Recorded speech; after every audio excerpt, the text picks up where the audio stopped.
I'm Arvin Vohra, and today I'm going to be discussing welfare and charity. This weekend is the Students for Liberty Conference in Washington, D.C., and it's going to bring together libertarian activists, both students and non-students from all over the country for this amazing conference. Now, one of the things that you're going to see at this conference is that almost everybody there is going to be opposed to government welfare. Now, that's a strange thing to say. I mean, aren't most students the recipients of charity? Don't most college students have at least part of their tuition paid for by their parents?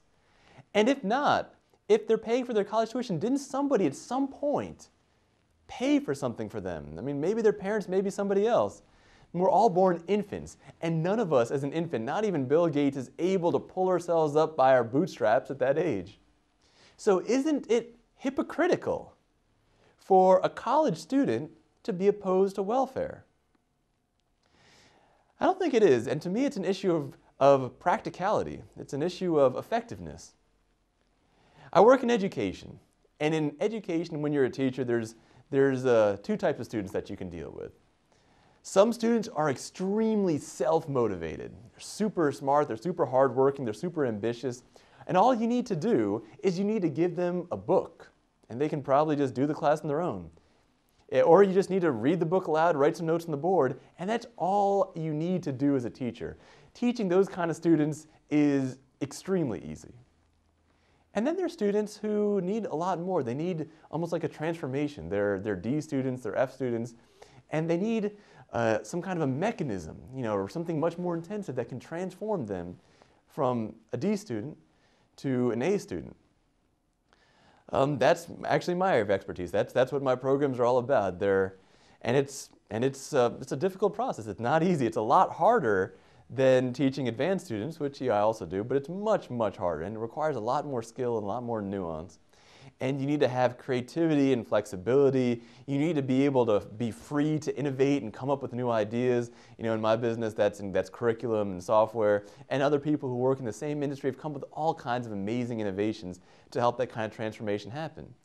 I believe it's one of the reasons that the private sector has been so effective in this area is because in the private sector we have the freedom to try different things out and we're also kind of held accountable. If my program, for example, can't deliver, the clients will just find another program that can. So in education, you have these two types of education. There's the easy education and the hard education. And the hard education, that's really an area where the private sector shines. I believe in charity you have something similar. There are some people who are hardworking people who just through a series of unfortunate bad luck need for a short period of time some financial assistance. That's easy welfare. I've met people who've received that kind of welfare. It's not hard to do that kind of welfare. You essentially need to hand somebody some money, and they'll take care of the rest. They just need a little bit of help to tide themselves over. Then there's the harder cases. There are cases where, people either through their upbringing have received for whatever reason such a negative approach to life, such an impractical approach to life that they actually need much more help. They need a lot more than what traditional welfare is going to be able to offer.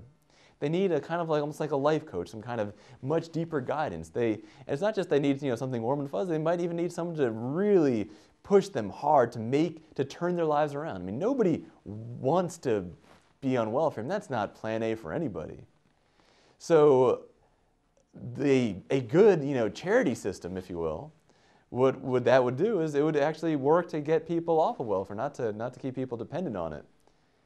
Now, in that area, I believe that is an area that requires genius and innovation, creativity and flexibility, all the hallmarks of the private sector.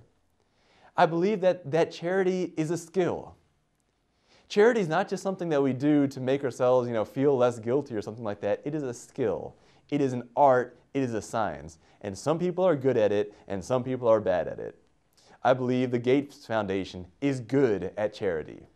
I believe Kiva and Citizen Effect are good at charity, as are many religious organizations through the years have been good at charity. Many cultural organizations are good at charity. Many private organizations are good at charity. Many non-denominational, non-religious organizations are good at charity. They are skillful when it comes to charity. And when I say being good at charity, I don't just mean raising money. I mean helping people turn their lives around, not just giving somebody a fish, teaching them how to fish. I believe that in the last 60-some years since the foundation, since the beginning of welfare, that the government has shown that it is not good at welfare. It is not good at charity. In the same way that the government has created the most expensive and one of the worst educational systems in the entire world, it has done the same thing with our welfare system. Our welfare system is not good at what it does. It is not good at charity. I believe that in order to actually get this done, and here's the really important part, any dollar that we spend on welfare is money that we cannot spend on charity, that we can't spend on a private, more effective charity. Now, if that money was coming from the moon, I would say by all means, more welfare would be the correct answer, but it's not. Any money that we spend there cannot be spent somewhere else. We have a limited amount of money that we can spend on charity, and I believe that we should spend it on charity that works.